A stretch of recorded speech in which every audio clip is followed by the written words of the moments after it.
हेर मैले त्यहाँनिर त्यसलाई डुबाउँछ भन्दैछु नि।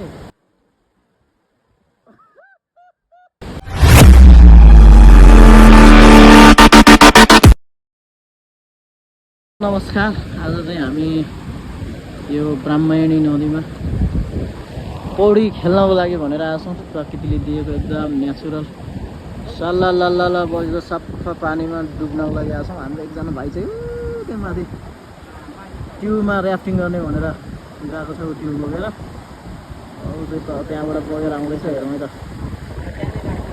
पौडी खेल्न भनेर आएको। पानी पनि पर्ला पर्ला। अनि म चाहिँ यता छु यहाँनिर, अनि एकजना भाइ ऊ त्यहाँ छ, अनि यता पछाडि हाम्रो दुईजना सरहरू हुनुहुन्छ। तपाईँहरूलाई पहिला पहिला गाउँतिर हुँदाखेरि यस्तो खोलामा बगेर कति दिनभरि बिताएर घरमा जाँदाखेरि मम्मीले पिटेको याद छ कि छैन? यो चाहिँ पारी जाँदैछ। अब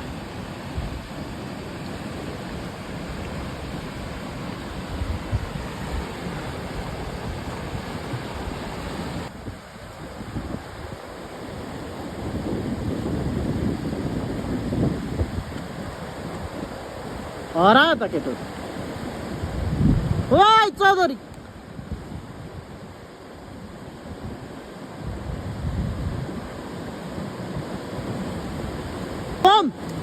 ऊ त्यहाँ जा त, त्यो अगाडि त्यो भुल्कोमा।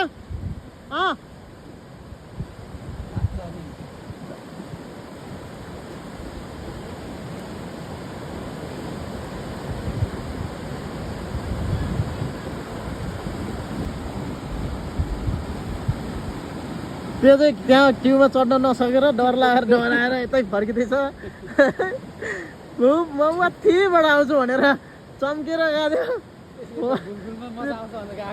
ट्युबमा चढ्न नसकेर भुलभुलमा चढ्न नसकेर फर्केर आउँदैछ। हेरौँ, मैले त्यहाँनिर त्यसलाई डुबाउँछ भन्दैछु नि। त्यहाँनिर पल्टिन्छ नजाऊ भनेको नमानेर माथि चम्केर गइरहेछ। अब चाहिँ चढ्यो है त्यो।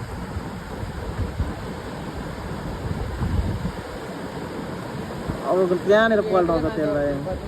अब चाहिँ पल्टाउँछ त्यसलाई त्यहाँनिर चाहिँ।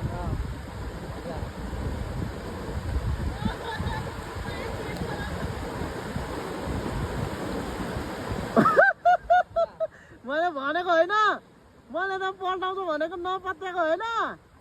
मैले भनेको होइन, मैले भनेको हो कि होइन?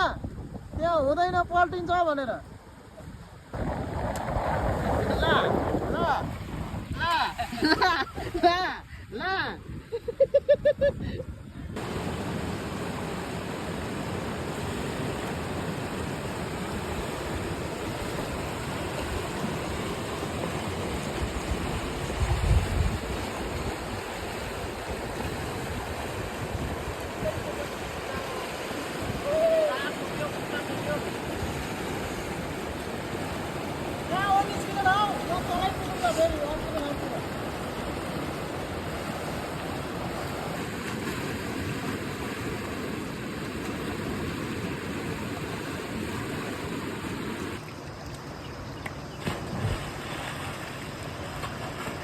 क्वालिटीको पुलमा निदान पर्छ है, गोर्खाङ थाप्नु पर्छ।